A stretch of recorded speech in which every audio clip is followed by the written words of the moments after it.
Puducherry Jennifer bridal studio மற்றும் beauty academy சார்பில் 19வது beautician certificate டே நட்சத்திர விடுதியில் வெகு விமர்சையாக நடைபெற்றது.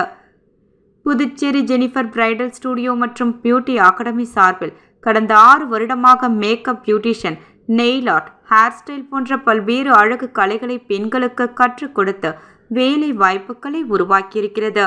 மேலும் வெளிநாடுகளிலிருந்து பல பெண்கள் ஜெனிஃபர் பியூட்டி அகாடமியில் பயின்று வருகிறார்கள். அதேபோன்று இங்கு படித்தவர்கள் வெளிநாட்டிற்கு சென்று பணிபுரிந்து வருகிறார்கள். மேலும் பல ஏழை பெண்களுக்கு இலவசமாக கல்வியையும் ஜெனிஃபர் பியூட்டி அகாடமி வழங்கி வருகிறது. இந்த நிலையில் புதுச்சேரி ஜெனிஃபர் பிரைடல் ஸ்டுடியோ மற்றும் பியூட்டி அகாடமியின் 19வது பியூட்டிஷியன் மாணவர்களுக்கு சான்றிதழ் வழங்கும் நிகழ்வு நட்சத்திர விடுதியில் நடைபெற்றது. இதனை ஒட்டி மேக்கப் போட்டிகள் நடைபெற்றது. இதில் கலந்து கொண்ட பெண்கள் விதவிதமாக மேக்கப் செய்து கொண்டனர். அவர்களுக்கு சான்றிதழ்களும் விருதுகளும் வழங்கப்பட்டது.